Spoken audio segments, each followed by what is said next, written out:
Hello, my name is Sheila Gilheany. I'm CEO of Alcohol Action Ireland.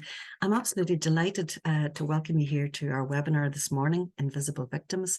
I'm just giving people a wee minute just to get yourselves into the webinar. We've over 80 who've actually registered to attend, but I know myself that sometimes people will register and then they'll actually watch the playback at a later date, so we don't always expect to have the full list of attendees at any given time. But what I really wanted actually to say just in my opening remarks is firstly a big thank you to everybody who's taken an interest in the work we've been doing this week. This is our third event in our End the Silence campaign. Now, End the Silence, this is our third year actually of running it, but it actually dates back to 2019 when we began an initiative called Silent Voices. And Silent Voices aims to raise awareness about the issues that arise from parental problem alcohol use. And it was actually founded by three quite remarkable individuals, three women who came together, Carol Fawcett, Barbara Whelan and Marion Rackard. And they worked really to sort of say, what are the issues? What are the things that's missing in our policy and in government? And what can we be doing about that? So one of the first things that we did was to set up a platform called Shared Voices. And on Shared Voices, people can share their stories and give us their lived experience. And we have looked at those stories many times. We've had them analysed. We've done research actually picking out some of the themes that would come from that. And a thing that actually was very apparent in the themes is people saying, do you know something? I grew up with this. There was chaos in our home. There was a lot of trauma. And nobody did anything, even though they might have known something about it. And we, when even thinking about the name that we chose for this initiative called Silent Voices, those voices were out there and they've always been out there, but they haven't been listened to. And we're really trying now to say, well, what are the things that could be done that would help us actually, I suppose, explore this a bit more? So a few things that we've been doing this week. We launched a new policy document which kind of puts together those recommendations, and we'll be talking about some of them during the course of this particular event, and you can take a wee look at those, and we'll put that put that document into the chat box. I also wanted to let you know, and I'm very conscious that when we're talking about this particular area, there can be an awful lot of pain, and it can really arise for people sometimes unexpectedly. Things can kind of come up. We have a toolkit of resources, and again we'll put that into the chat box, and it's there. It's for children, it's for adults, and it's for professionals. There's different sections to it.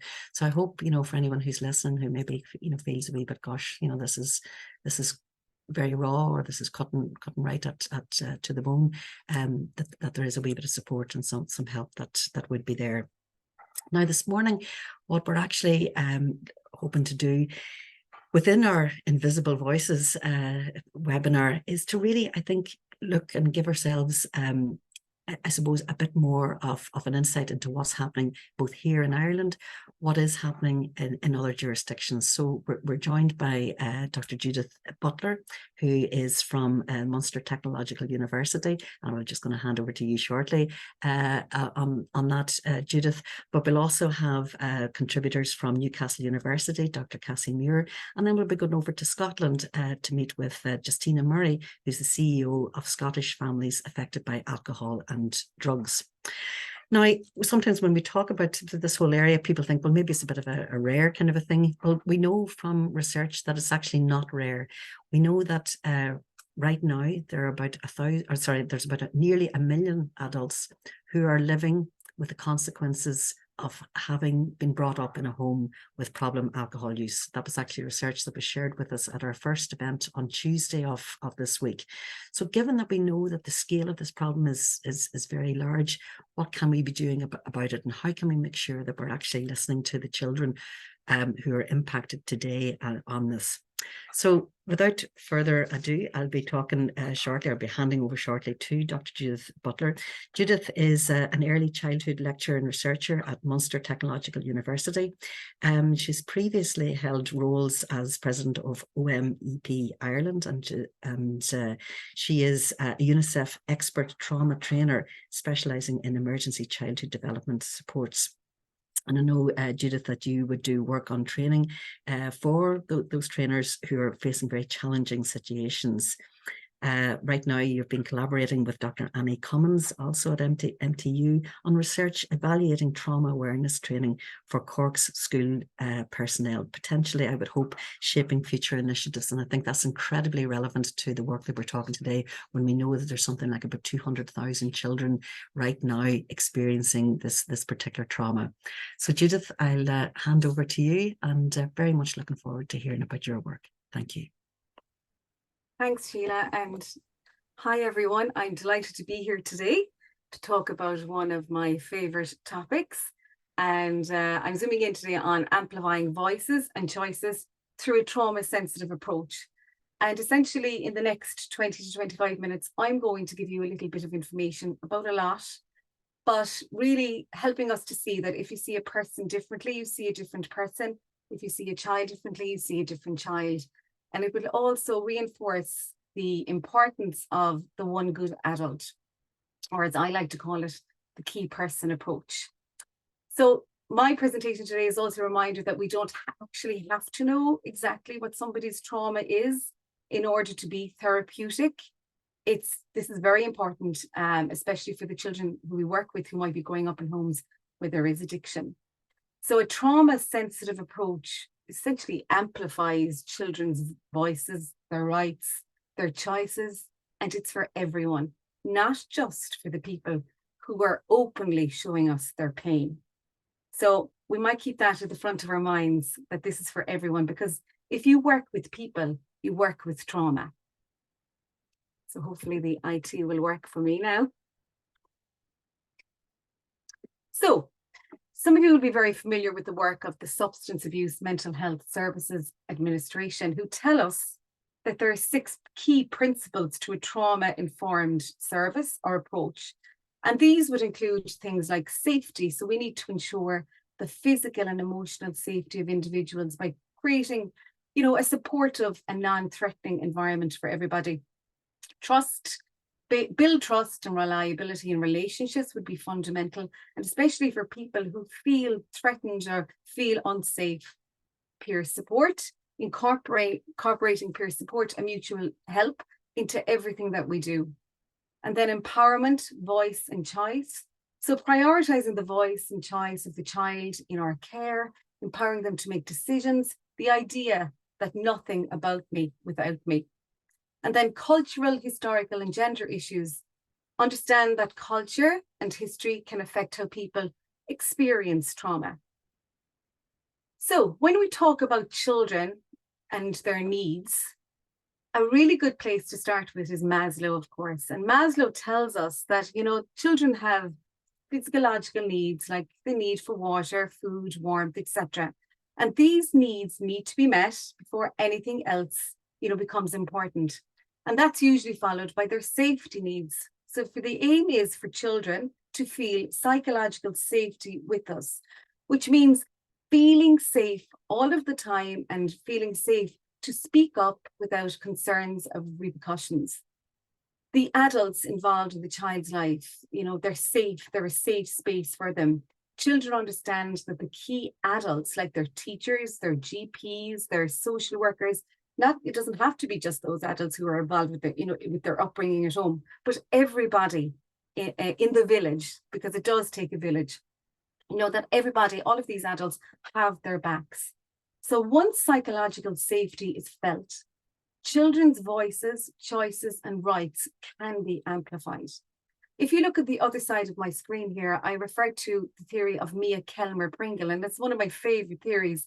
And when I'm talking about children, this is always in the front of my brain, because Mia Kelmer-Pringle tells us that children have 4 fundamental needs: love and security, which, Maslow has already told us that; praise and recognition, I think we all like a little bit of praise; new experiences, which are usually playful. When children learn, they learn through play; and responsibility.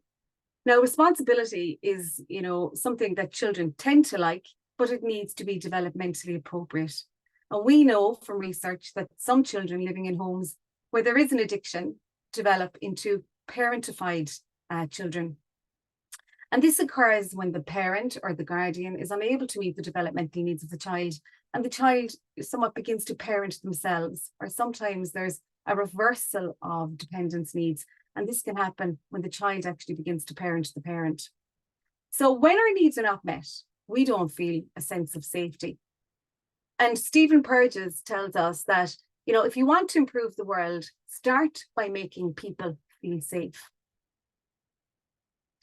And when we don't feel safe, we can feel stress. And we now know that there are 3 different types of stress, according to the Center for the Developing Child in Harvard.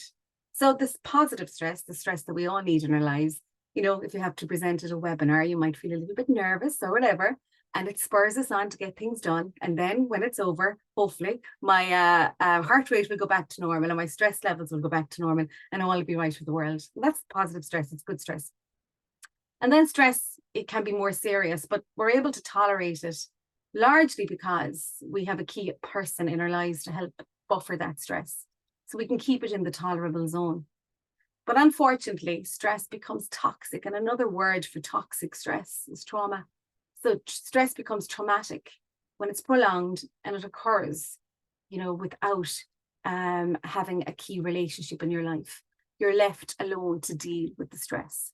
So I think straight away we can see how important the key person here is, how important it is to have one good adult in your life to help buffer that stress. The intervention is a relationship. It can mitigate against the development of toxic stress.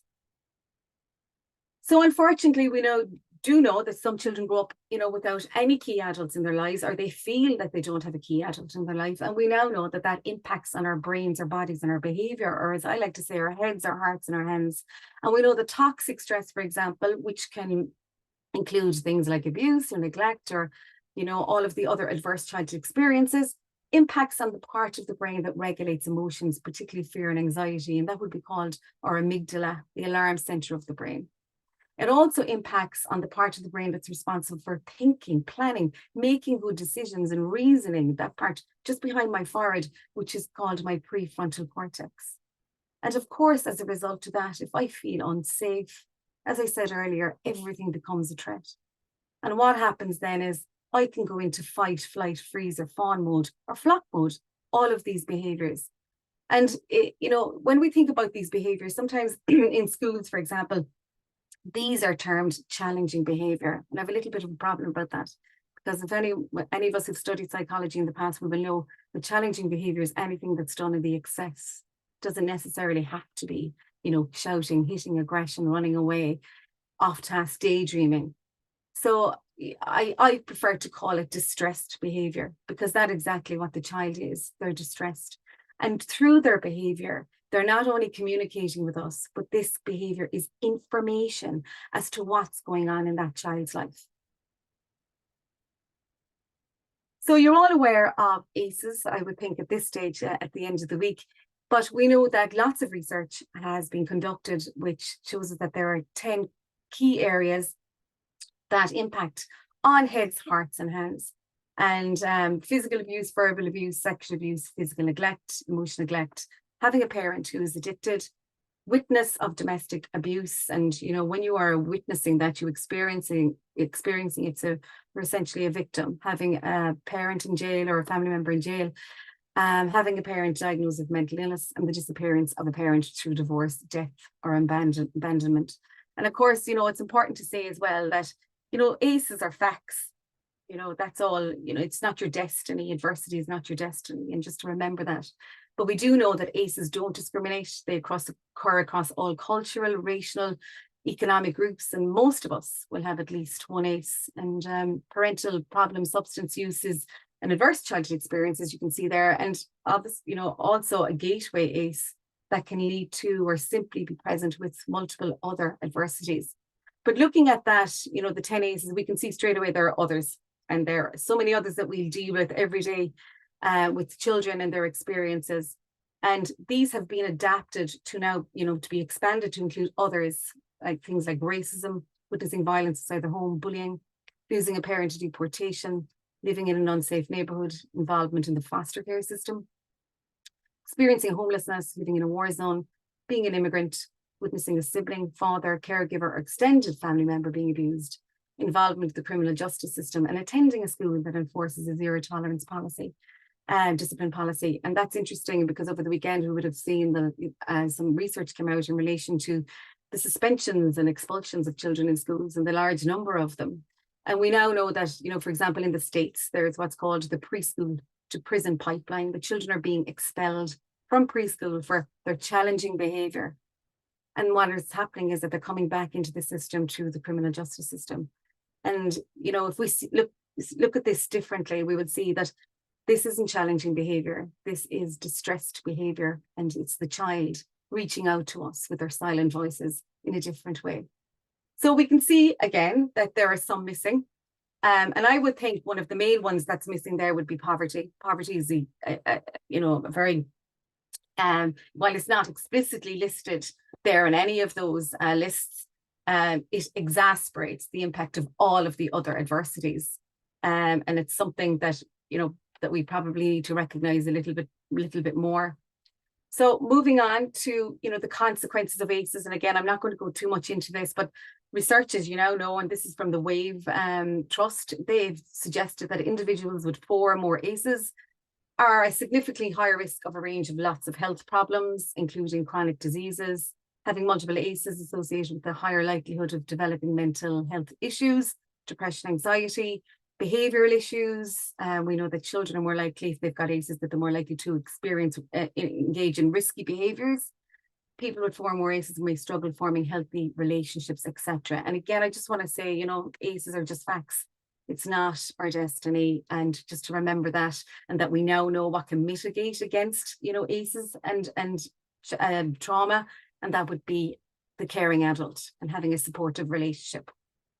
So I suppose because I have a huge interest in child development, particularly from conception to 6, because we know that 80% of brain development occurs in that time, I would just like to briefly mention the infant brain. And the infant brain, of course, begins within, develops within an interpersonal context. It's all to do with relationships, where structural and functional networks are shaped by the nature and the quality of those early caregiving experiences, usually from the parent, those serve and return experiences. And this experience-dependent nature of brain development has constantly or consistently been illustrated in studies of groups of children who are exposed to, poor early caregiving environments, for example, the Romanian orphanages. So it's not so much what causes the stress, it's whether there are people there who will help to deal with it. And these people, can be, of course, outside of the home, the teachers, the social workers, the GPs, all of these key people who grow up and, who surround the child as they grow up. So we now know that toxic stress, again, happens when there's no reliable adult. And, I'm not going to read this, but this is just from Bruce Perry's book with Oprah Winfrey. And I just love this piece because it shows us the importance of early intervention and the importance of time. And Perry in this, he writes that the basic finding is that experiences in the first 2 months of life have a huge important impact on long-term health and development. So this has to do, of course, with the rapid growth of the brain. So what he's saying here is, in the first 2 months of life, a child experienced high adversity with minimal relational buffering, but was then put into a healthier environment for the next 12 years. Their outcomes were worse than the outcomes of children who had low adversity and low relational connection in the first 2 months of their lives, but spent the next 12 years with high adversity. So when we think of that, the child who's only had 2 months of really bad experiences does worse than the child with almost 12 years of bad experiences, all because of the timing of the experiences. Here we can see the importance of early intervention and starting while that baby is in the womb, the importance of the baby in the womb. So what we need is developmentally informed, trauma-aware systems and investment, I think, in early years intervention. So it does take a village. And we know that 1 in 6 children attending schools in Ireland are from households where their parents are, abusing alcohol. And it's quite possible, for such relationships, the buffering, the nice relationships that I'm talking about, that these can be built in professional education and care services like our schools and your ECEC settings. So the more healthy relationship a child has, the more likely he will recover from trauma and thrive. Relationships are the agents of change, and the most powerful therapy is human love. And if any of you are looking for a book to read, if you haven't read The Boy Who Was Raised as a Dog by Bruce Perry, I would highly recommend it. So it does take a village to raise a child, and lots of research is out there to support that.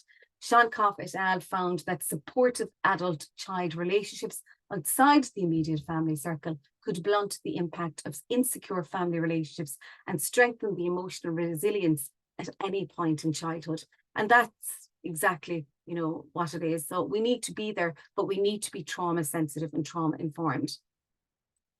But what does that mean? And that means reframing, looking through a different lens, taking off these glasses and putting on a new lens. And a trauma sensitive approach is exactly that. We see a person differently, we see a different person. We see a situation differently, we see a different situation. And for me, a trauma sensitive approach means three things. First of all, it means understanding the prevalence and impact of trauma, that all of these children that I meet every day, with their silent voices, could be experiencing all sorts of challenges and may not feel they can open up to us yet because they don't feel that that they can trust us yet. So it's all about building that psychological safety for the child. So understanding the prevalence, that it's everywhere and that people are more likely to have experienced trauma than not. And it means understanding the role trauma plays in people's lives. But most importantly, it means understanding that any healing from trauma is through relationships. I just gave that a little jingle there to stress that. So what does this mean? And I'm going back to my babies because they're so important. And we now know, in schools, teachers talk to us all the time because I go in to give training in school. They talk to us about self-regulation and children not being able to self-regulate. But the thing is, children are only beginning to learn to self-regulate when they're about 5 or 6, only beginning to develop it.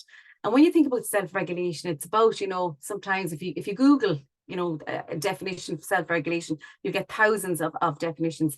And we didn't really like any of them, so we came up with our own. And now we say that self-regulation is the ability to put time and thought before a reaction. So small children cannot do that because their brain hasn't developed that. Or if they haven't experienced co-regulation, they will struggle to develop self-regulation. And co-regulation is just being a kind, compassionate adult who's there to assist a child at any stage that they may need it. Now, co-regulation is a lifelong need. It just doesn't stop when you're a child, and we need it right throughout our lifespan. But the important thing here is that children especially need co-regulation. So sometimes, traditionally in schools, we used to use practices to manage children's behavior, where we might put them in the corner or outside the door or on a chair to be quiet and to calm down. We now know that goes against really the laws of nature, and children can't self-soothe or self-regulate unless they're in the presence of a kind, compassionate adult. So in services, what does this mean? So I'm always saying that we must think Maslow first. Is this child hungry? Is this child thirsty? That child who's arriving to school every day who's late. I must now become curious about that child, rather than furious. If that child is hungry, I feed them. If that child is thirsty, I give them drink before they come in, before they start learning. Because Maslow, before I can learn, Maslow is the priority here. Asking what has happened to the child rather than what's wrong with the child. And we now know that a child who has experienced trauma, find it difficult to move from one activity to another. So we support transitions. We're predictable in children's lives. We offer routines and we offer choice, even simple choices. Do you want to sit by the door? Do you want to sit by the window? Do you want to sit here? Do you want to sit here? Do you want your milk out of your blue cup or your red cup? We must be curious and really see and hear children through their behavior. Distressed behavior is information. And now I'm seeing a child differently. The child who's reluctant to engage with me, they're struggling to engage. And when you see a person differently, you see a different person. So over the last year and a half, my colleague, Dr. Annie Cummins, and I have been going into schools, delivering training in relation to trauma-sensitive approaches. And we had 273 people involved in this study. where we evaluated the training, and we also identified really their existing knowledge prior to the training and then afterwards. And we found that 69% of teachers, primary teachers, post-primary and further education teachers, had no training in ACEs and trauma, which I feel is completely disturbing, actually, because we know the quality of any sector of education system is largely, determined by the quality of the teacher, and the quality of the teacher is largely determined by their training, both their initial teacher training and continuous professional development. 55% of teachers, our EC teachers, early education teachers, had no trauma training, and that's a separate study that's been conducted by my PhD student, Catherine Sheehan. And we, Dr. Annie Cummins and myself, found that 93% of teachers in primary, post-primary and further education colleges want training. And Catherine Sheehan in her EC study found that 98% of teachers wanted training in relation to trauma and ACEs. So just a quote in relation to our study, and it says that we asked, one of the questions was, what was good about the training? All of it.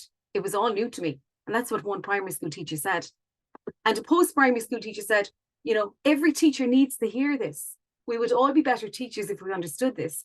Relationship-based approaches are the way to go. And I won't forget that relationships are built in the small moments. I've been thinking about this since I finished on Friday. No, I'm going to be a better teacher who offers a more compassionate and effective classroom as a result.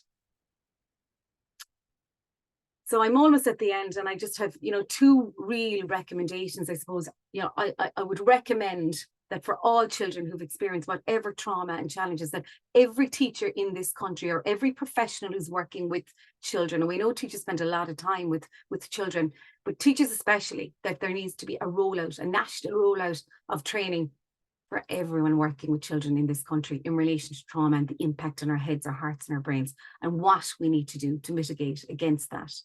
And we need to work towards having an ACE-aware, trauma-informed service for every child in this country. And I'm just going to finish on a last quote. So, relationships matter. The currency of systemic change was trust, and trust comes through forming healthy working relationships. And here's the key. People, not programs, change people. People, not programs, change people. So thank you very much for your attention there, and I look forward to the questions in a little while.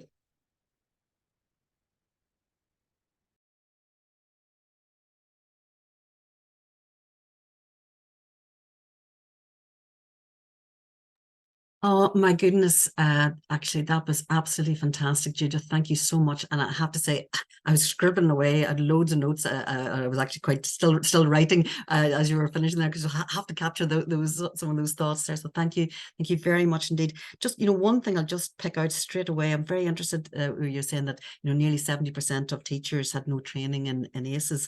Last year we actually did some work with Sharon Lambert in UCC with mental health professionals, and indeed 70% of them said they had no training in this area of the particular ACE of parental problem, alcohol use, but that 93% of them were very open and very willing and to do that. So it's just it really resonated with me, that particular thing. So I know we'll come back to this when we come to our question session at the end. So thank you very much indeed. Okay, so we're going to go over the water, and we're making our way over to Newcastle University, and we're joined this morning by Dr. Cassey Muir. Cassey, and we have been following your work for quite some time, and just so interested in particularly actually with what the work you did with your recent PhD thesis. But just a little bit of introduction to our audience here today. Cassey is a research associate at the Population Health Sciences Institute at Newcastle University, and your work, I know, aims to improve the health and social needs of vulnerable children and families, and you're particularly interested in co-production and intervention development linked to adverse childhood experiences, to mental health, resilience and stigma.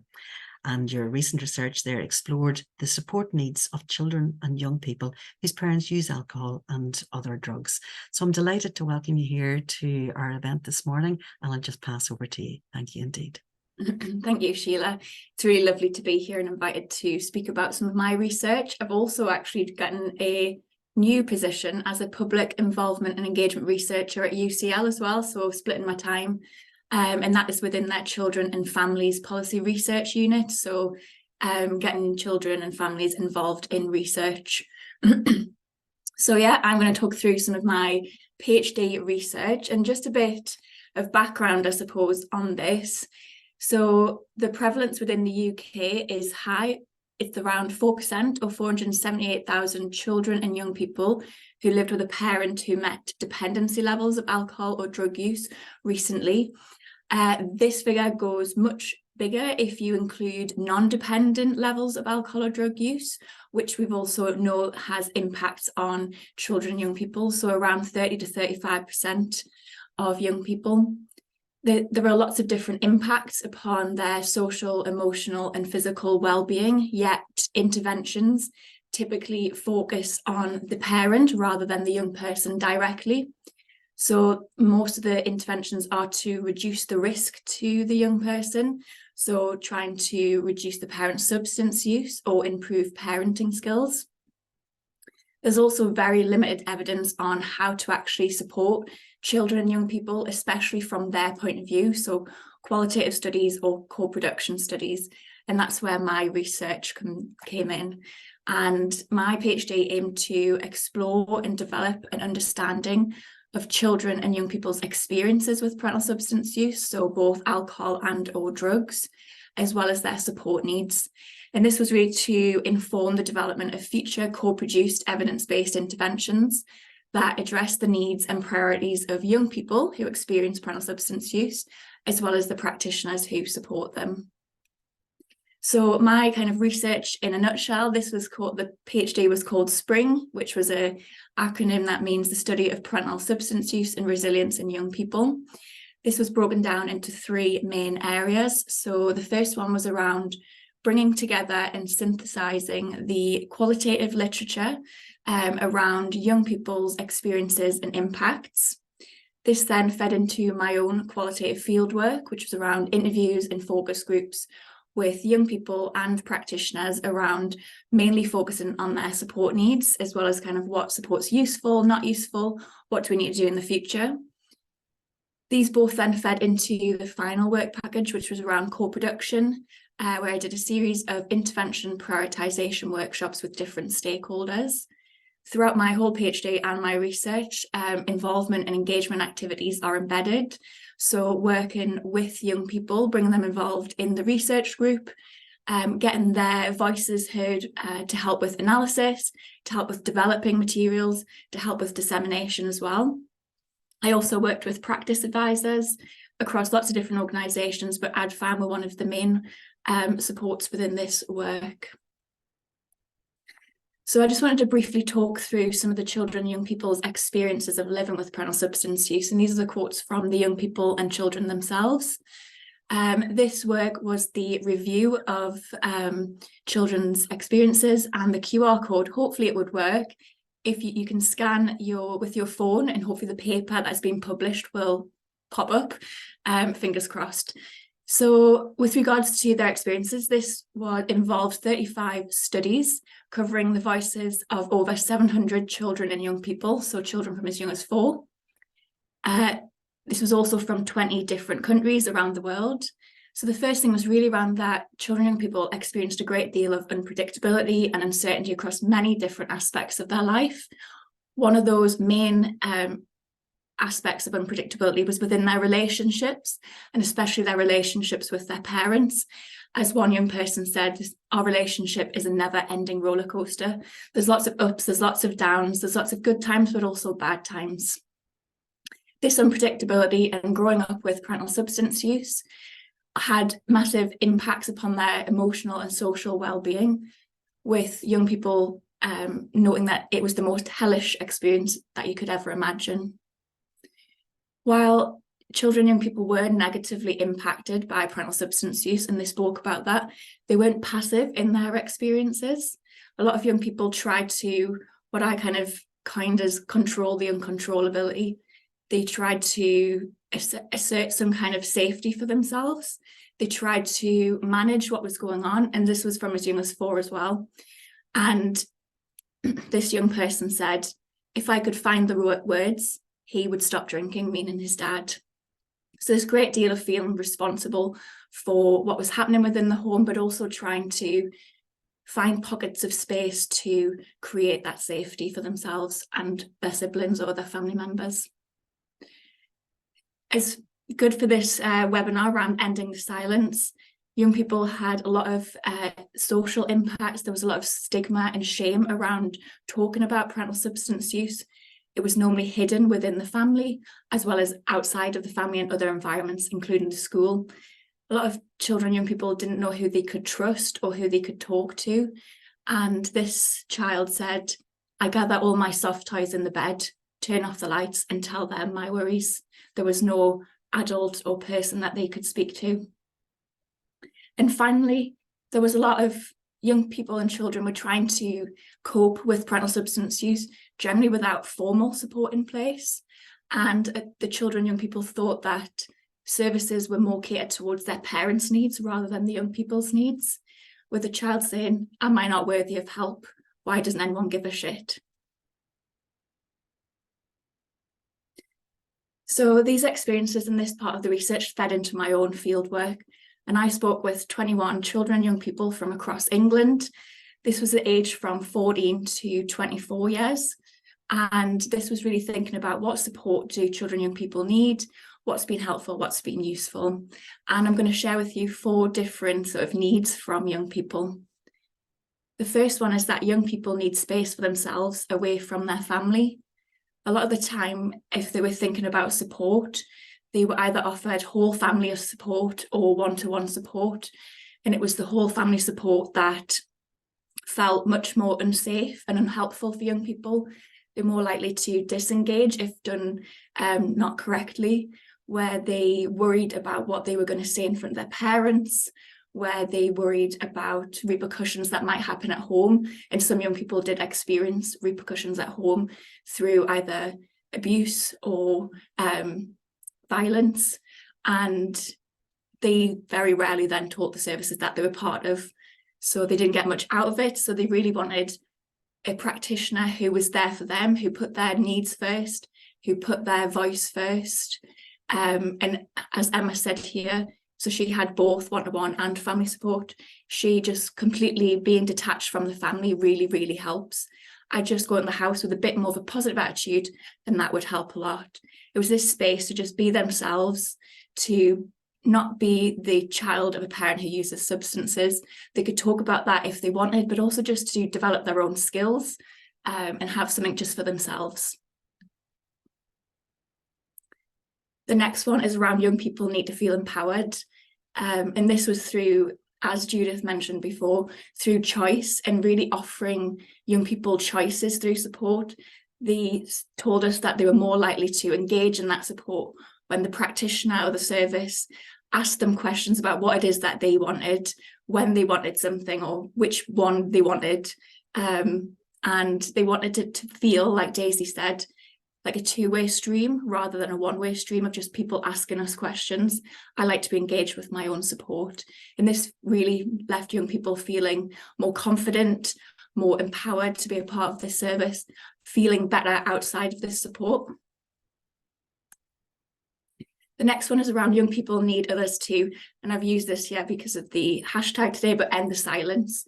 And this was very much around young people needing others to talk about parental substance use. So there was a very strong sense of, why should I talk about it if nobody else is? And as Josh said here, he never really saw anyone come out to school and talk to a vast majority of people about drug and alcohol misuse, but like within the home. That would have been good, especially knowing that there were other people, so other people who experienced parental substance use. I think it was very much around having these conversations within school. A lot of the time it was around young people's own substance use, but they wanted to have it acknowledged that there can be impacts from other people's substance use as well. And finally, it was around young people needing others to understand their experiences and understand what it's like to live with parental substance use, understand how they may be impacted, understand what their behaviours may mean, that they need support and not necessarily punished or excluded or expelled. And very much linking with what Judith just said, Rebecca said there needs to be training developed around how to support young people and how they are impacted. Organisations need to make it a priority. And this was really around kind of trying to make sure that young people felt understood and not discriminated against or stigmatised or singled out. So with regards to the fieldwork, I identified 20 different intervention ideas for supporting children and young people. And these ideas were taken to workshops with young people practitioners. There are more practitioners involved in this because we had an online event, whereas the young people wanted smaller group work for this part of the project. So with the interventions, they prioritised them based on what would be beneficial to young people, what would be acceptable, what would be feasible, what would be effective. And from that, we identified and selected the top 3 ideas that should go on to have further co-production based on their priorities and needs. So the support young people actually wanted was, in 3rd place, to develop a digital app or website with a texting function. And this was more specifically aimed at adolescents who they felt were generally missed within support services. This was something that could help young people first access support or be used alongside support with a one-to-one practitioner. And it was very much around trying to give the young person the choices to tailor it around their needs, to tailor the information that they wanted, to use the resources that they needed at the time so that they could access it at times when support might not be available. So in the evenings when things might be worse at home. They also wanted a texting function with a practitioner that they could speak to over just chat rather than actually having to phone call somebody. So that was in 3rd place. In 2nd place, the children and practitioners both wanted to develop training for practitioners. So this was very much across lots of different areas, whether it was specifically sort of educational staff, so teachers, but also ambulance service, police service, GPs, social workers. And it was very much around trying to put the young person's voice centre, understand their resilience and stigma, and how to talk to a young person, how to respond to them, how to instigate and refer on to further support. And in 1st place was to develop social and emotional resources within schools. And this was really around trying to start those conversations from as young as possible. So going into primary schools and secondary schools. The idea for this was to develop a children's storybook for primary school or animations within secondary school that depict through a character the social and emotional impacts upon young people, as well as trying to facilitate conversations on a school-based level or a class-based level where there isn't self-disclosure, but where the school and class are starting to talk about parental substance use. So that leads me on to post-PhD. We got some further funding to co-produce the children's storybook. And this storybook is actually 2 research projects that were running in parallel, coming together. And you've heard a little bit about my sort of PhD research spring, which was with the children and young people. But there was also another project going on called Safe Space. And this was trying to think about the support that a non-using caregiver might need where there is parental substance use within the family. And they were doing interviews and focus groups with the parents, practitioners, and some children. So just a very brief overview of what some of the findings were from this Safe Space study was very much that the non-using caregiver knew that there was an impact upon the child, but wanted to protect them from it all. So they generally hid it or didn't discuss it or talk about it for aiming to protect the child. They also didn't know how to talk to their child about parental substance use. They found it hard to know when it was the right time and how much to tell them. So they wanted a resource that would help them facilitate conversations within the family about parental substance use. That, coupled with my research around the fact that children, young people didn't know who to trust or talk to, as well as wanted those conversations within schools and especially within primary school, we decided to develop a storybook that could be used either within the classroom or within families that would help facilitate conversations about parental substance use in a child-friendly way that would facilitate this conversation. So if I've got a bit of time, let me check. I'm going to go through this process. So our team, it was obviously researchers based at Newcastle University. We have been working with a local children's illustrator and children's author. We also involved families. So my PhD, as you can see, I spoke to 14 plus. So we really involved primary school aged children within this study. We also had two young adults who were part of the research team who had experienced parental substance use as children. We also have worked with primary school practitioners as well as educational charities and organisations. And this was very much over a series of creative workshops. It's been a very iterative process through them kind of coming up with ideas, through to the illustrator and author kind of going away and coming up with storyboards, going back to them, getting feedback. Yeah, very cyclical and iterative. So this story is set within kind of outside of this world. It's in a galaxy, and we had to develop the characters. So the main characters are stars. The young star is called Artie, and it sort of follows their journey through this story. There's also big stars, which represent either parents or trusted adults within the child's life. We also had to think about how to depict alcohol or drugs. And because this is sort of outside of this world, we have created a character, which is called the Yozzle. And that's a meteoroid type character that creates havoc and chaos for one of Artie's big stars. So for this development, we had the children and families sort of coming up with ideas for the characters, drawing that characters as well. This went to the illustrator. She sort of took those ideas and developed some characters based on that. And that kind of went through feedback and iterative cycles. They also then kind of were focusing on colours and what the world could look like.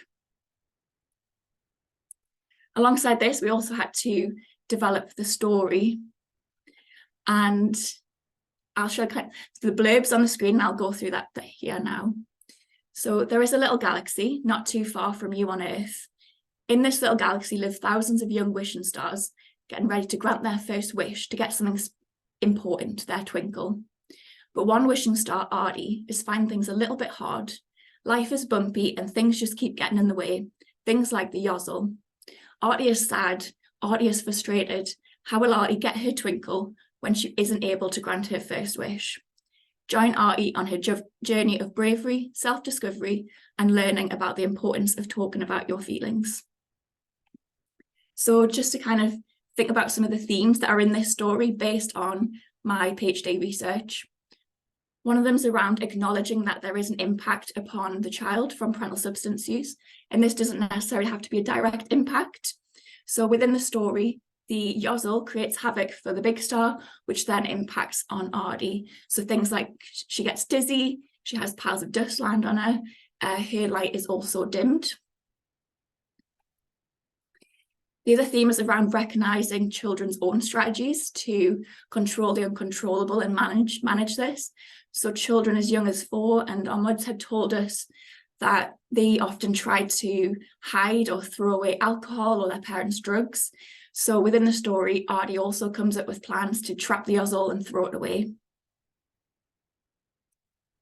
This whole book is about making it safe to talk about parental substance use. So of course, Artie, that story is embedded within the book around Artie finding a trusted adult who she can talk to about her parent or about the Yozzle. And finally, we also want to make sure there was connection with others. So in the book, towards the end, Artie realises that there were other young stars who were just like her, who hadn't got their twinkle and were just getting their twinkle too. So we're now in the process of bringing this story to life through colour and making sure all the final text is finished. So within the next month, we're going to be publishing 200 copies in the first instance, which are going to be handed out for free to the families we've worked with, the practitioners and schools. And this is really to try to gain some feedback on how this tool works. Does it help facilitate the conversations, which may then lead to further productions of the story? Because this is a tool to facilitate conversations, there are prompts at the end of the book to help with these conversations for adults. These are around the themes within the book as well as the characters. So just before I end, I'm going to say some reflections from a young person who was involved in this project. So she said the main part of supporting young people is accessing them and communicating with them, reaching out to young people in general about parental substance use issues. Getting the knowledge out there about it is important. This in turn will help the young people experiencing parental substance use, as the subject isn't so hidden anymore, as it usually feels hidden in the home. And through that, we must back up with access to different support links. Some children aren't ready, some don't want help, some we won't reach. But to push and be as present for as many children as possible, for as long as possible, and to reduce the isolation of the stigma around it is vital. So just some final conclusions. This research addresses a gap in understanding what support young people who experience parental substance use actually want and need. It takes a young person-focused approach to understanding their experiences, impacts and support needs, ensuring their voices remain central. The inclusion of multiple stakeholders throughout the research process allows for potentially meaningful, trustworthy and relevant findings, with hopefully more chance of future intervention success. Further co-production is required to design and develop the prioritised intervention ideas. We've already started with the children's storybook, with hopefully some later piloting and evaluation. Some early feedback from practitioners on the book has been highly positive, and we can't wait to get it published and send out and find out some more feedback.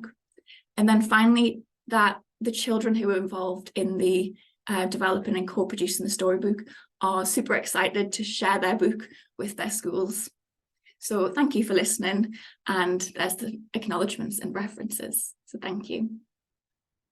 Oh my goodness, Cassey. That was just that was just lovely. I mean, actually, my heart's nearly broken from just at the beginning, where you mentioned about the wee child. In my head, I'm seeing a wee girl, lining up the cuddly toys around, turn off the lights, and talking about her worries to them. And I just see that need that children, of course, have to have a voice and to be able to speak. I absolutely love the book.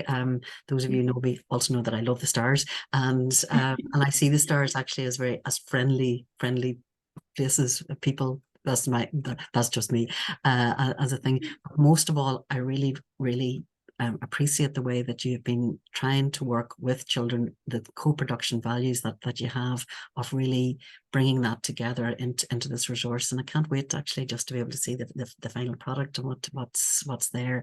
And that, I think this is why we're trying to have events like this, to be able to see what else is going on, what could we be suggesting or bringing to the attention to others to help or to bring those resources into being here in Ireland. So thank you very, very much indeed for that. It's lovely to see. Really, really nice. Okay, so we're going to move north of the border, as in border in the UK. So we're going up to Scotland, and we're going to be meeting here now with Justina Murray. Justina is the CEO of Scottish Families Affected by Alcohol and Drugs, which is a national charity there that supports anyone concerned about someone else's alcohol or drugs use. I have to say, Justina, many times here in Ireland, we will look to Scotland. There's an awful lot of similarities between our two countries, both in terms of population size, in terms of, alcohol use, but also I would say, and just our histories and different things that are there, that I think helps us very much, so we can see what you're doing, as maybe something that we can be learning from here.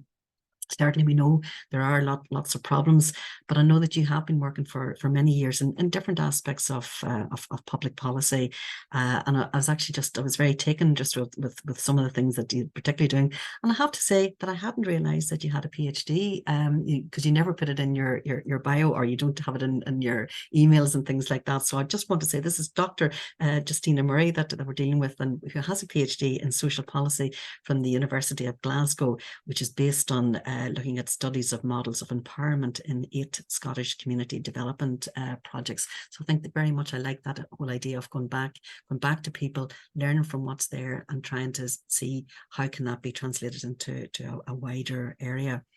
So Justina is going to be talking about My Family, My Rights, developing a new rights-based programme for families affected by substance use. And I'll hand over to you now. Thank you. Thanks so much, Sheila, and thanks very much for the invitation to take part today, and the feeling of looking across the water and admiring what's going on in each other's countries is mutual for sure. I wanted to actually start with a bit of a disclaimer, given that the focus of this webinar is on children affected by parental alcohol use, because when people think of families affected by substance use, they typically think of children affected by parental drinking or drug use. And I'd say in Scotland, most family work and investment has focused on that group, particularly pre-5s or primary age children and their parents. But across most of our services at Scottish Families, we work with adults aged 16 or over affected by someone else's alcohol or drug use. And we do that through a range of local and national services. We do actually have a small service for young people aged 12 to 26 in East and West Bartonshire called Roots, ticking all of those boxes that Cassey was talking about, which was really reassuring, but otherwise we support adults. And while the families we support include many children, including obviously adult children, it's important that we recognise that alcohol harm impacts the whole family in its broadest sense. And of course, we recognise that children are invisible victims, but our experience is that all those harmed by someone else's drinking, no matter their age or relationship, remain largely hidden because there's so much stigma and shame and secrecy around substance use within the family. And so the impact of that harm is severe and far-reaching across families, across social networks, and that includes children and young people and adults. The whole constellation of family relationships, to steal a description from Professor Anne Whitaker. So just to expand on this point briefly, in 2021, we carried out a project called Ask the Family together with partners on behalf of the Scottish Government. And that aimed to influence the development of the new national whole family approach and family inclusive practice framework, doesn't really trip off the tongue, which was launched by Angela Constance when she was Minister for Drug Policy in December that year. And the full report and a virtual exhibition curated by families and created by families is on the link shown, and I'd really encourage you to check that out. But part of that Ask the Family project was a national survey of family members affected by substance use, either their own or someone else's. And we asked people to tell us the year they first became harmed and then the year when they first reached family support. And on average, family members had been affected by problem substance use for 16 years, but it was an average of 8 years before they reached family support for the first time. And that wasn't necessarily good family support or the right family support, it was just the first family support. And you can see a huge range there from 0 up to 35 years before people actually got the support that they needed. We then asked people to identify who in the family had been harmed by the alcohol or drug use. And you can see from this slide that every kind of relationship had been harmed, including some we hadn't even thought of. There's a category other there, which in fact referred to in-laws. So children, stepchildren and grandchildren all feature on this chart, but also do partners, parents and siblings of all ages. And there was also significant harm to wider social relationships. As you can see there, friends, neighbours and work colleagues all scoring quite high. And then the final bit of Ask the Family I want to talk about is we then said to people, thinking about all of those people that you've listed, approximately how many people is that in total that have been affected by alcohol or drug use? And on average, people identified 11 people harmed across all of those family and social relationships for each respondent.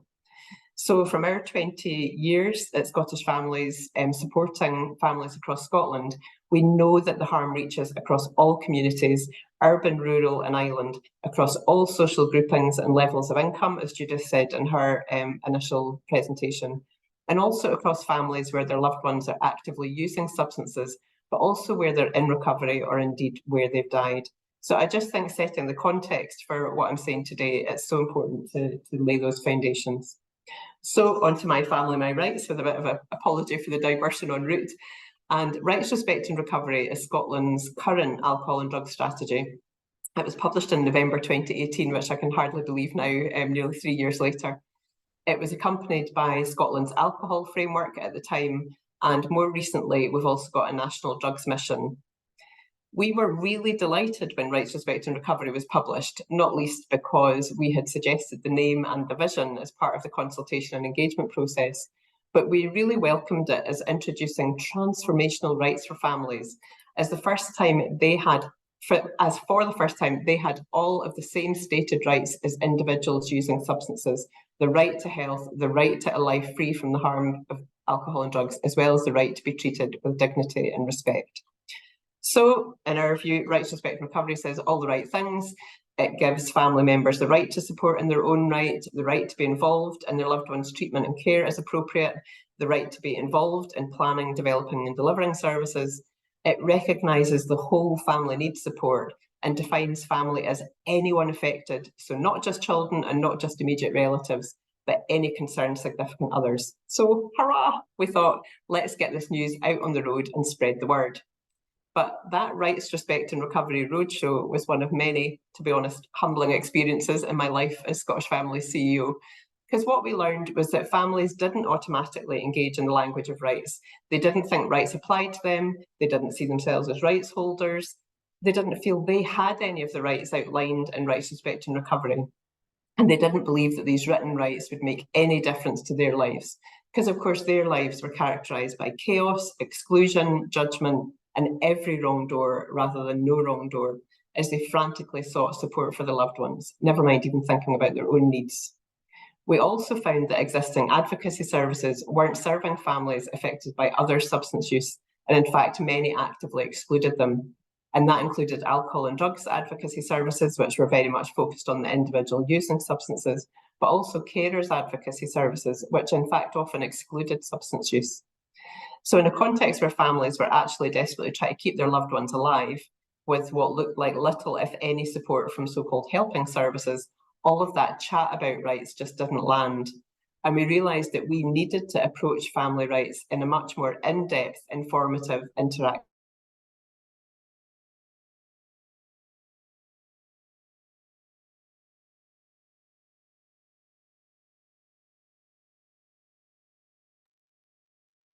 So, Justina, I'm not sure if you're still able to hear us, but we seem to be frozen there.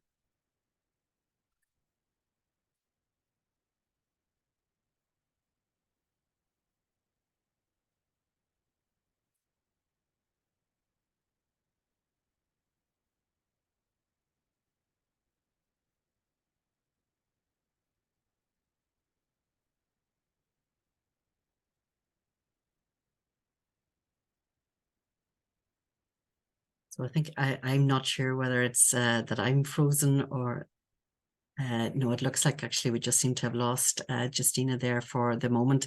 So I'm hopeful that she's going to just rejoin us there as soon as possible. Yes, she's just coming back in. And so these are the things that happen. Justina, not to worry. I know you just you dropped out there for a wee minute. We've been chatting amongst ourselves. So I have no idea what happened. I just completely, the whole thing just disappeared. That's okay, no problem at all. So you just go back to sharing your screen there and sure, we'll move on. Thank you. What I'm going to do is just, okay, so I need to go back to where I was. Yeah, sure, you're grand. You take your time there and we're not in a rush. Okay. I just felt like it was almost like a power cut at this end. everything disappeared.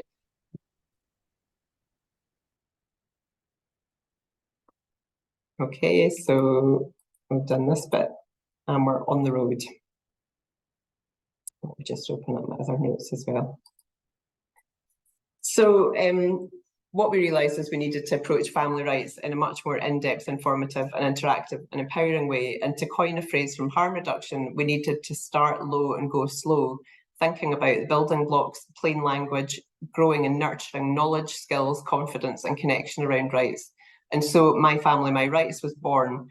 And first of all, that was an idea and an aspiration. And then thanks to funding from STV Appeal, it became a 3-year programme of work. So My Family, My Rights. As part of our initial scoping work, we held a series of focus groups with family members who we were already supporting to explore their own experiences of trying to support their loved ones and seeking support for themselves. And they highlighted a huge range of problems and barriers, as you can see, illustrating how having these written rights within rights, respect and recovery for themselves and their loved ones actually felt quite meaningless, because these rights had been written down within a context shaped by stigmatising attitudes, lack of compassion and respect, that old chestnut of GDPR, and neither individuals nor services seemed to know about the rights that did exist. So My Family, My Rights was developed with the stated aim of informing families of their rights and how to use them, and reducing that gap between rights-based policy and practice. And I'll return to that gap, or the implementation gap, shortly.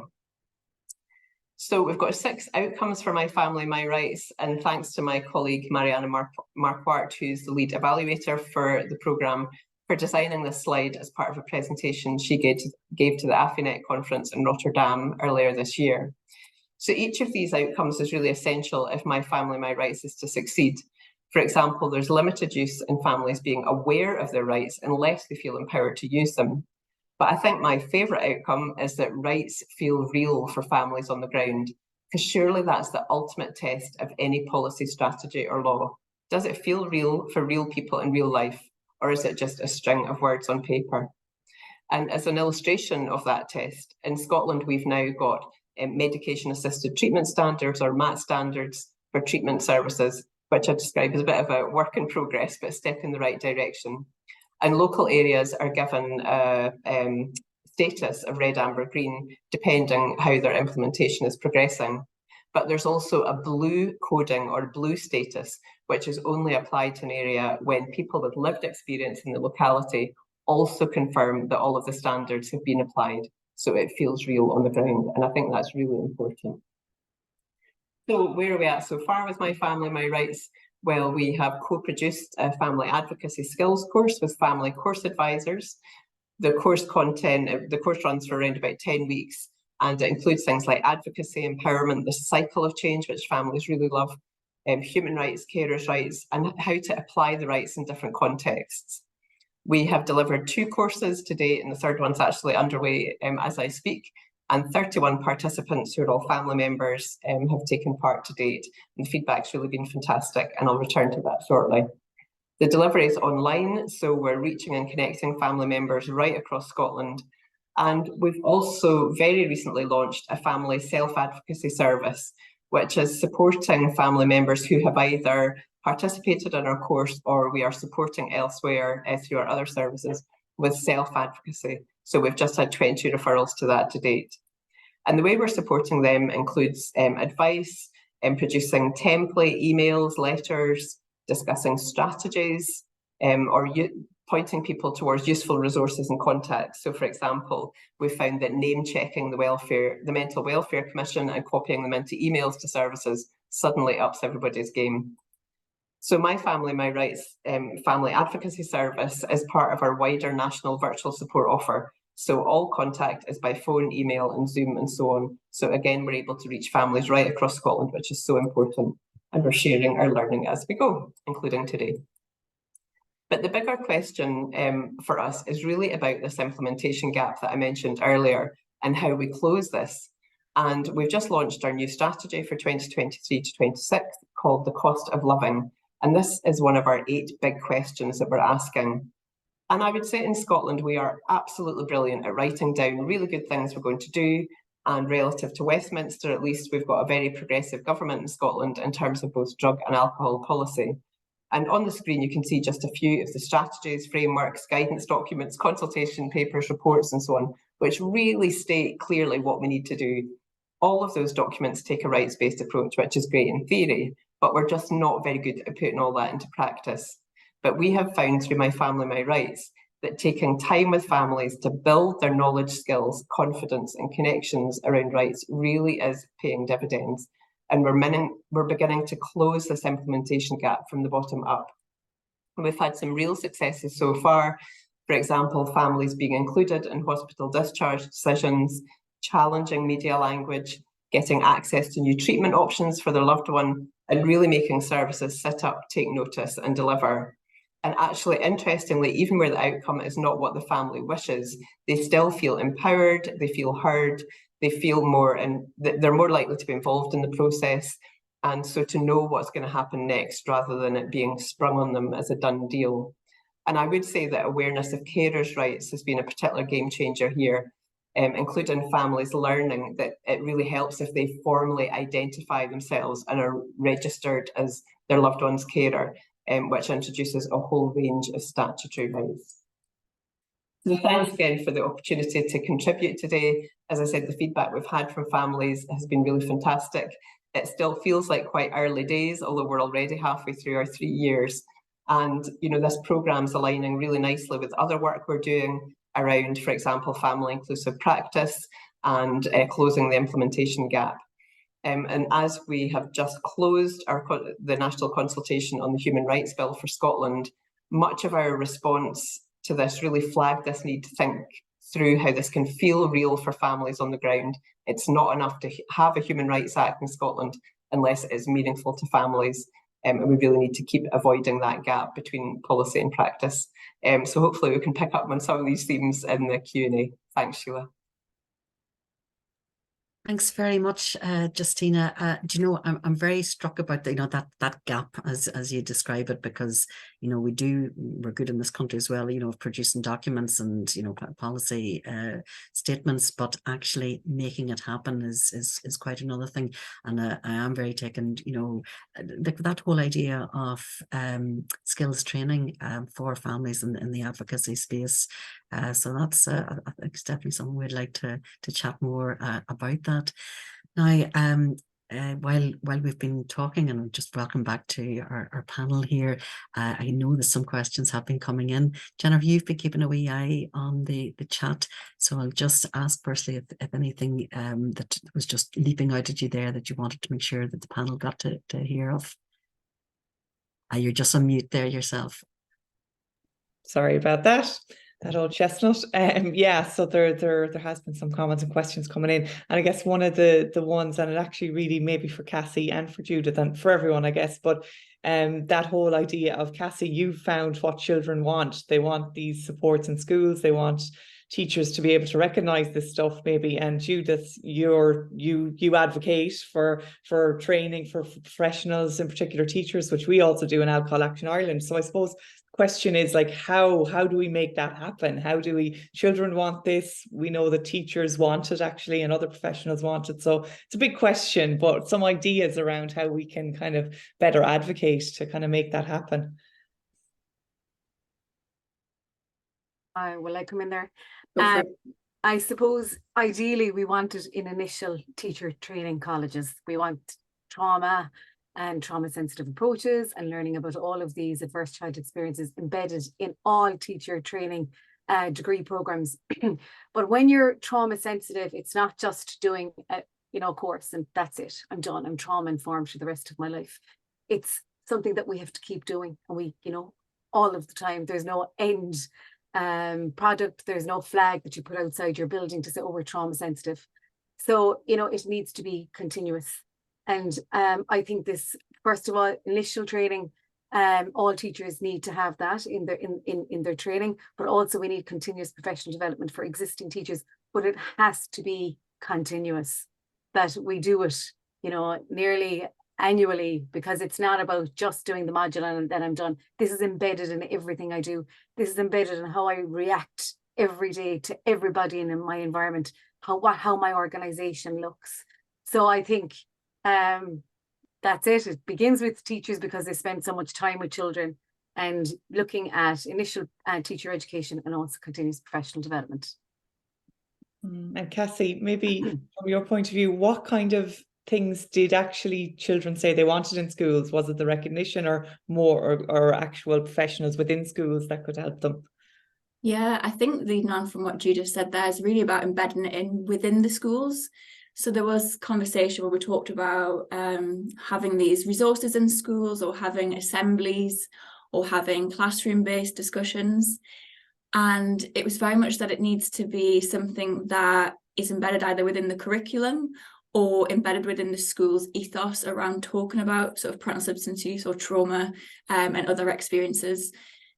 And very much working with the schools themselves to develop these resources. I think that's been really useful, and really trying to get that sort of buy-in of the resources, as well as if something's developed with and for the practitioners as well as young people, it gives it that little bit more that, you know, it can be passed around. There's the sort of trust in it that it's been developed to a standard that is expected within schools, as well as really making sure that the child's voice is there. So a lot of some of the young people that I spoke to like to get involved and asked to get involved in delivering some training to practitioners. And when I've kind of had young people involved in some of my dissemination of the research, it seems a lot more powerful, and I think a lot more, it's nice to kind of, it resonates with practitioners having that voice there. And obviously if you can't have young people there and in the room, just making sure there's, you know, quotes from young people, or ensuring that it, you know, young people's voices are central within that research. So that's kind of what I see. Could I just jump in there, Jennifer, as well? I think it's a huge issue as well, the amount of stigma and judgment of families by public services, including schools, where there's substance use within the home. And, you know, I talked about the implementation gap between policy and practice, but actually there's a huge gap as well between training and practice. And, you know, we work a lot with services that would say, oh yeah, we're all trauma informed and la la la. And you're like, well, fantastic. But actually the way you are actually excluding and judging family members and not including them in their loved ones' treatment and care suggests that actually you're not trauma informed. So we really need to help practitioners break through this barrier between what they're learning and what they're doing, and to see the behaviours that are being presented as just part of, you know, that sort of trauma response by children, young people and adults as well. And can I actually just also jump in a little bit, because there's a couple of things that have also come up in the chat, and I wondered, Judith, just, you know, the Marion Rackard has a question there about, you know, how did you feel the Department of Education are responding, or do you have any insight into, you know, how up for funding training in this area might be? Yeah, and I suppose we rolled this out via the Cork ETB. Yeah. Who initially contacted us to give training in relation to working with children who were fleeing war from the Ukraine. So my colleague, Dr. Annie Cummins, and I use this as a prime opportunity to teach teachers about trauma, because we're involved in the Cork Trauma Sensitive City initiative that some of you might be aware of. Cork became the first trauma sensitive city last November.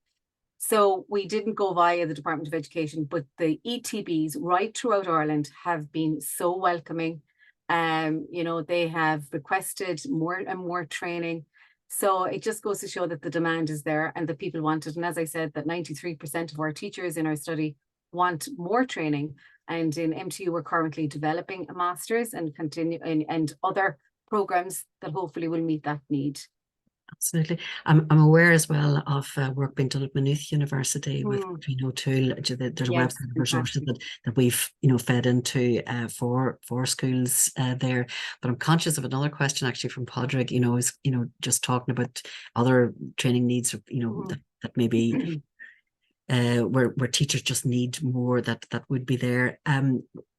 We're very aware of the hidden harm strategy between TUSLA and the HSE, and there is training that's available there for members of those two organisations, which is really important. And it came up as a discussion item just earlier in the week in our Joining the Dots webinar about, would there be a possibility, of teachers being able to avail of that particular, piece of training that is there. So again, it's just trying to sometimes get people out of particular silos that, maybe Department of Education isn't perhaps aware of some of the things that actually are available at the moment. And just to point out that our training, it was free because we got some funding from MTU to roll that out, and it was so accessible for teachers.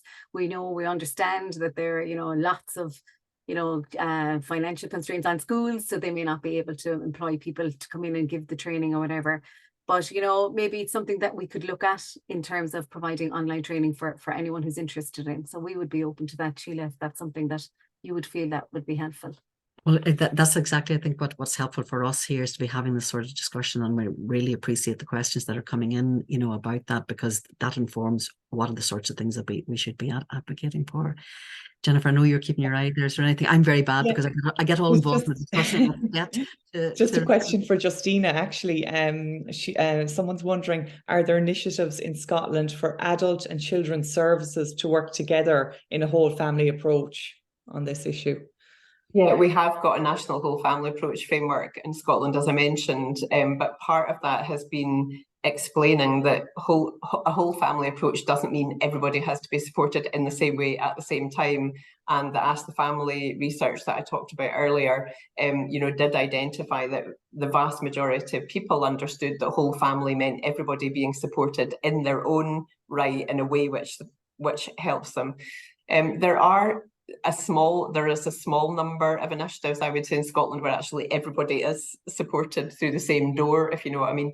A really good example is what's been developed in South Lanarkshire, where a whole family approach is being hosted at a place called the Beacons. There's actually a number of Beacons hubs across South Lanarkshire, but the main one in Blantyre has everyone goes through the same door, but there's support for families, there's support for people using substances, there's support for people in recovery, and there's times where everyone can come together, but also everyone can get their own support in their own way. So I think that's a really fantastic model.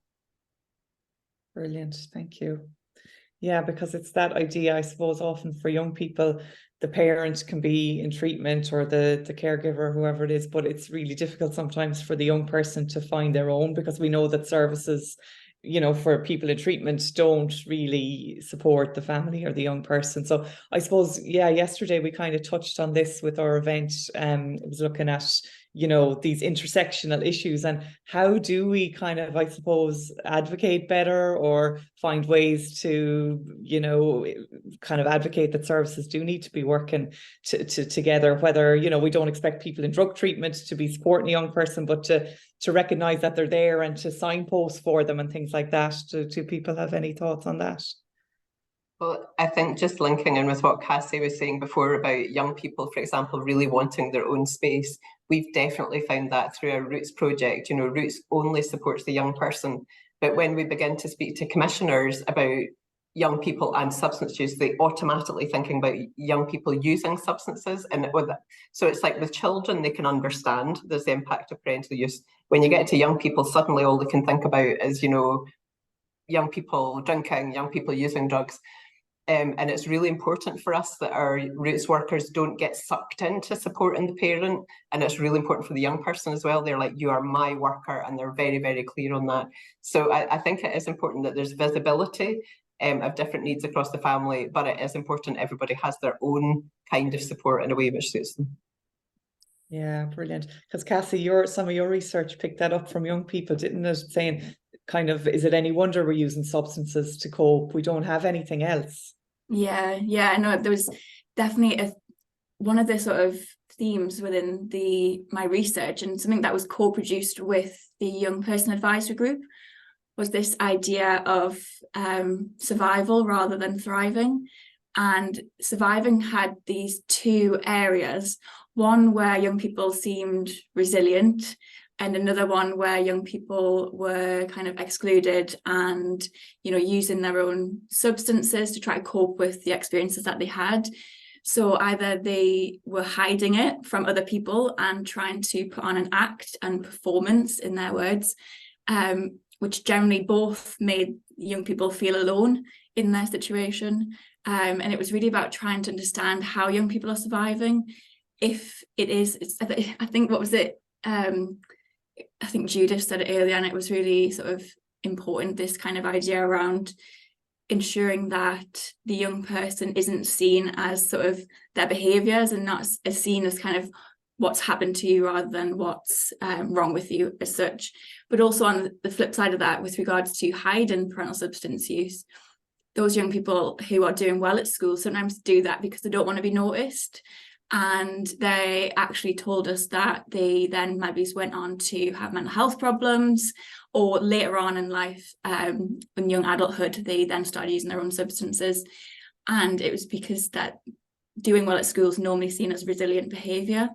And they wanted it to be just to really ensure that regardless of how young people are acting, that actually they do need some support. And I think it's knowing that from like a professional side.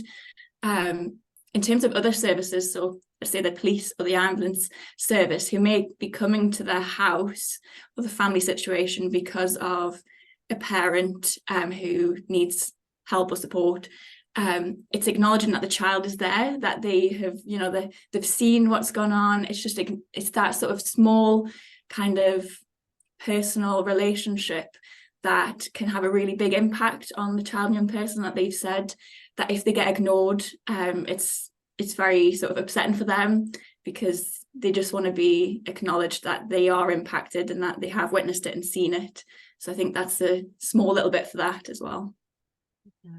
You know, I'll just jump in here. We've mentioned it at each of our events this week about a thing called Operation Encompass, which is a program that we've been advocating for a number of years. Actually, Carol Fawcett brought it to our attention back in 2020, and the idea behind it is that if the police attend a family home, that by the following morning, and if there's children in the home, that the school would be informed that the child coming in has experienced something, that there is there. And the idea is that they're met with a bit of support, a bit of kindness, kind word, and you certainly wouldn't be adding to problems maybe by, you know, giving out the homework isn't done or whatever, stuff like that.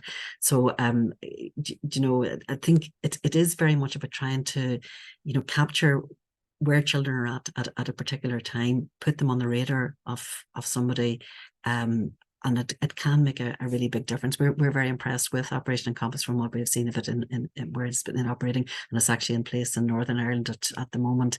And we're hopeful, we're working hard, hopeful that it'll come into play here as well. And you know, Cassey, just one other thing, because I see it here. Again, another question came up, and this was in relation to the Safe Space project, and kind of that experience really of the non-using caregivers, and who can maybe be a bit at sea about what to do and where we're at. And I know Marion has just asked a question. Could you perhaps say a wee bit more about the responses of caregivers in this space? So I wasn't involved in that project. So that is researchers based at Newcastle, who I only really know the bits that are involved for the children's storybook. So unfortunately I can't, but if you want to reach out to me, I can put you in touch with the people who conducted that research, which might be a bit more helpful, because I don't want to do it a disservice or say something that wasn't accurate or right. But follow up. Yeah, thanks a million, Cassey. Could I just jump in there, because I think that does show the importance of supporting the whole family. And a lot of the parents that we support are concerned about a partner who's using substances, you know, and the families that are more likely to be on statutory services radar will be when generally it's a single parent using substances, particularly opiates, or both parents using opiates. If you've got, like, you know, your dad's using cocaine, your mum's using alcohol, you know, but the other parent is not, you're much less likely to be on anybody's radar. And so it's so important for us, you know, to support those adults within the family, and through that to support the children and young people. Yeah, absolutely, I get that. We're coming up just towards 12:30, so we're nearing the end of this particular webinar, and this webinar has been the third of different events that we've had during the week. I just really, I think, want to be saying how much I appreciate the input. One of the great things about something being recorded is it can go back and actually look at it and really absorb some of the messages that we're getting here. Throughout the week, we have been absolutely inspired by, presenters, by our contributors in different ways, people from the audience who've given us an awful lot to think about. I want to thank everybody who has done that. I'd particularly like to thank our own team here in Alcohol Action Ireland. Jennifer's person, she's our head of policy and advocacy, and she's very much really helped to put this together and to shape it in the way it was. We couldn't have done it without our advisory group from our Silent Voices initiative, who, in that spirit of co-production, coming with lived experience, and who very much help to shape the way that we're looking at this. So that's a huge amount of thanks.